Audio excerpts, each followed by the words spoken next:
สบายดีทุกคนคลิปนี้ก็ยังอยู่หอวัฒนธรรมศิลปะลาวอยู่หลังจากที่ออกมาจากทางในหอศิลปะลาวแล้วก็ย่างออกมาทางข้างเบื้องขวามือเวลาเฮาย่างออกลงมาจากคันไดหั่นก็จะมีบอนเขาเจ้าขายติ๊บข้าวขายอย่างนะอยู่แถวโซนนี้เลยย่างเข้าไปก็จะแปลงงามๆในต้นไม้ต้นตอกแล้วก็จะมีห้านอาหารคล้ายๆกับห้านอาหารเป็นคาเฟ่นะอยู่บอนนี้เลยบ่ได้ไกลจากกันถ้าผู้ใดหิวข้าวก็สามารถมาซื้อกินได้นะมาสั่งอาหารอยู่แถวต่อไปอีกแถวนี้จะเป็นแถวก็จะขายแอปข้าวขายของประเพณีลาวนะเบิงสวดเขาจะตกแต่งงามหลายแล้วก็ย่างมาฮอดนี่แล้วเนาะอันนี้เลยจะเป็นห้านอาหารแต่ว่าค่อยก็บ่ได้ย่างเข้าไปนะบ่ฮู้ว่าเป็นแนวใดอยู่ข้างใน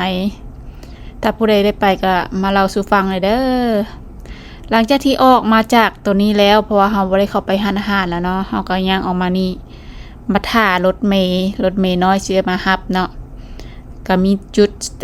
ถ่ายรูปอยู่แถวนี้ทั้งหลังบอนห้านเซาสุดลาวเซาสิ้นเซาเสื้อเซาสุดลาวไปถ่ายรูปทางในนะบนทางหลังนี้เลยจะมีคล้ายๆกับไม่หยังเป็นเดินกว้างๆหรอกให้เฮามาถ่ายรูปถ่ายอย่างใดทั้งข้างทั้งมันก็จะเป็นบึงเนาะจะเป็นบึงใหญ่ๆใหญ่แท้ใหญ่ว่าจะเป็นหนองว่าซั่นซะก็ว่าหนองสมแต่ว่าหนองเสื่อมเนาะเป็นหนองใหญ่ๆกว้างๆแต่บ่ฮู้ว่าน้ำนี้มาแต่ไสเด้อขอโทษขออภัยหลายๆหลังจากที่ท่ารถเมล์ได้ประมาณนึงเขาก็ถ่ายรูปถ่ายฮอเรียบร้อยแล้วก็บึดนึงแล้วก็รถเมล์ก็มาหลังจากที่รถเมล์มาเขาก็ย่างไปขึ้นรถเมล์แล้วก็ขี่กลับไปบนทางเข้าทางออกหันจะอยู่เบื้องตอนเข้ามาเนาะทางเข้าจะอยู่เบื้องขวามือแต่ทางออกจะอยู่เบื้องซ้ายมืออันนี้เขาก็ขี่ออกมาจากหอพิพิธภัณฑ์ศิลปะลาวแล้วเขาก็สิมากินข้าวขี่กายขึ้นมาตืมเลี้ยวขวาขึ้นมาจะข้ามขวาทางงอนอันจะเป็นขวาทางงอนนะก็จะเข้าห้านลาวเดิมห้านอาหารลาวเดิมสมดีเลยแลลงน้ำเลยนะมันเป็นนางเงือก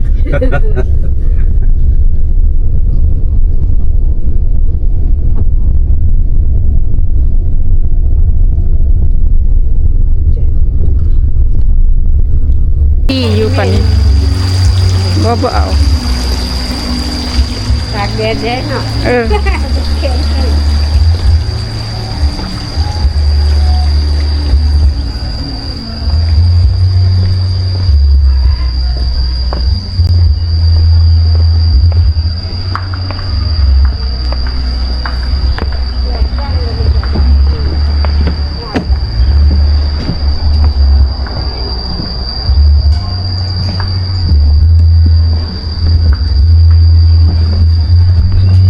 ลาวเดิมยังก็ลาวเดิมสมเงิมยินดีต้อนรับร้านอาหารได้มาเลยทางหลัง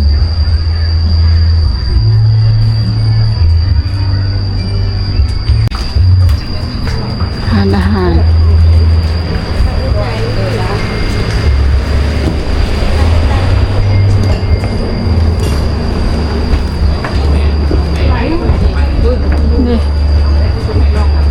ลองว่ะสิลองว่ะ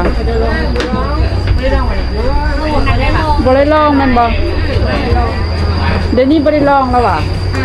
แน่นอนเลยไปมาทั้งทีทั้งใด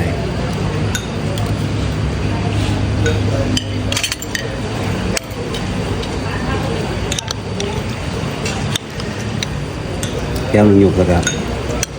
หายงบทรงไอ้ปล่าเด้อยกกว่าเด้อ ข้าวผัด เป็นมาครบเลยค่ะอีก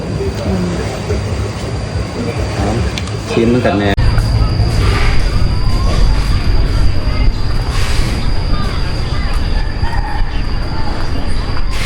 ตลาดนี้เป็นตลาด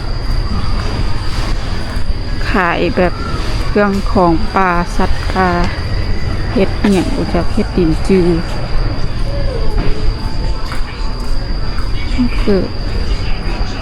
เก็บอีกเด้อ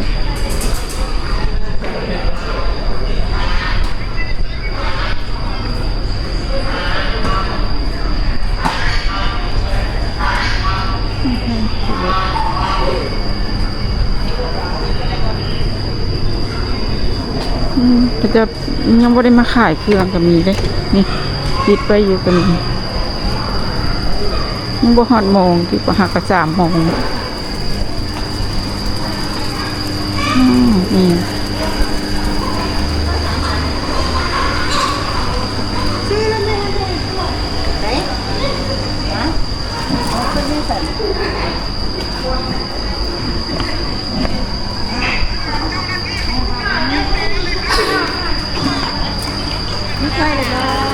ยังเป็นบ้านนอนอยู่ จานละเศษอันนี้2 เศษเศษเท่านั้นวะจานละเศษนี่จานละ2 เศษซื้อเศษเอางามรุดได้บ่ตัวนี้ รุดบ่ได้แหละมันขายแต่โล400,000เราก็บ่ได้ขายแพงเป็นโลไหน ขนาดบ่แพงเลยแล้วอันนี้ฮอดครึ่งโลวะ มีครึ่งโล ครึ่งโลแพงเดียว นั่นแหละ ซื้อเถอะได้แม่อันหน่อย ได้ เดียว นะเนี่ยช่วงนี้มันอึดแล้วนะแล้วเขาขายแพงนะมื้อนี้หล่อนได้ซื้อๆงามได้งามเลย นี่บ่จานเดียว จานเดียว จานเดียวอ่ะ อันนี้100,000อันนี้200,000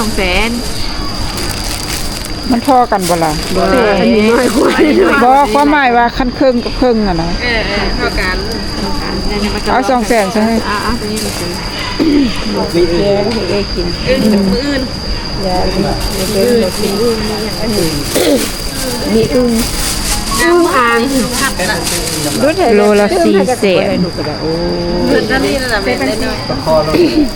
อแสนสาว ครึ่งโลครึ่งโล เอาอย่างใส่เลยก็ใส่อย่างนี้แกงใส่อย่างเด้ ยังใส่เก็บกระตั้มมะเขือใส่ผักอันนี้อย่างกรุบๆมานะผัก ผัก ใส่ ใส่แต่ว่าบุคมได้คันมาแกงใส่นี่น่ะผักใส่จะบุคม โอ้มันจะหวานใช่ไหม เอามัดนึงเมื่อ ไปมันต้องใส่ นี่บ่ผักใส่บุคม อ๋อปลากรอง ใส่บ่ มีผักไส่บ่มีใบเพิ่นบ่ ผักใส่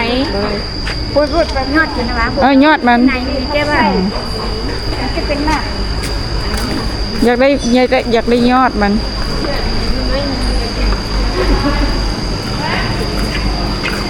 ไปแล้วเห็ดปวกได้กินเห็ดปวกแล้วทุกคน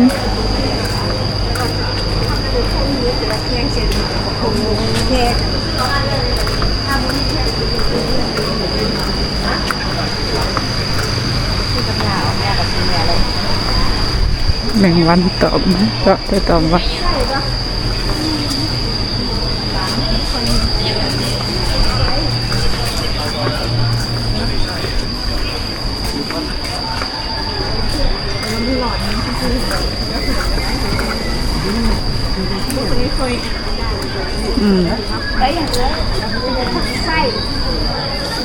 เอาอย่างก่อนผักใส่บ่มีติใส่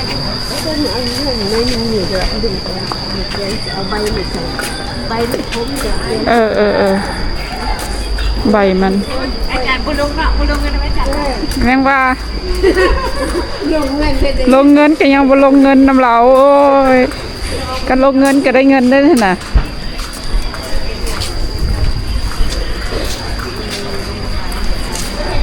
ตลาดดงมะขาย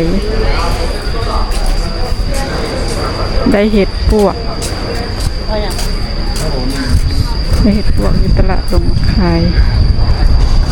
ในตลาดค่ะนี่เสร็จแล้ว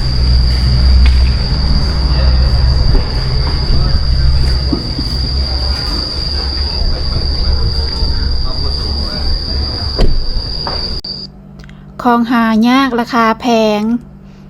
เห็ดปวกทุกคนเห็ดปวกได้เด้อนี่เด้อแพงแท้แพงว่าเด้อดอกจุ่มๆงามๆแบบนี้เลยโลหนึ่ง400,000เพิ่นว่าครึ่งโลนี่200,000ค่อยซื้อมาครึ่งโล200,000กีบเอามาแช่น้ำแล้วเอาเกลือใส่หน่อยหนึงหลังจากนั้นก็แช่ไว้ประมาณ35 ชั่วโมงหนึ่งแล้วมาขูดขี้ดินออกหลังจากที่ขูดแล้วหน้าตาที่ได้ก็จะได้ประมาณนี้ทุกคน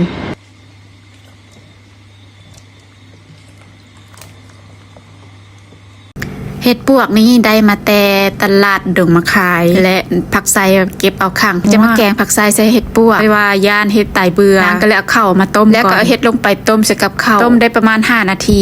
เห็นว่าข้าวหันบ่ดำเห็ดนี่ปลอดภัยกินได้นางก็มาเริ่มปรุงกันเลยนางจะปรุงแบบง่ายๆใส่เกลือแป้งนัวคันนอรสดีมักเผ็ดดิบหอมแดงต้มไปจนทุกอย่างนัวดี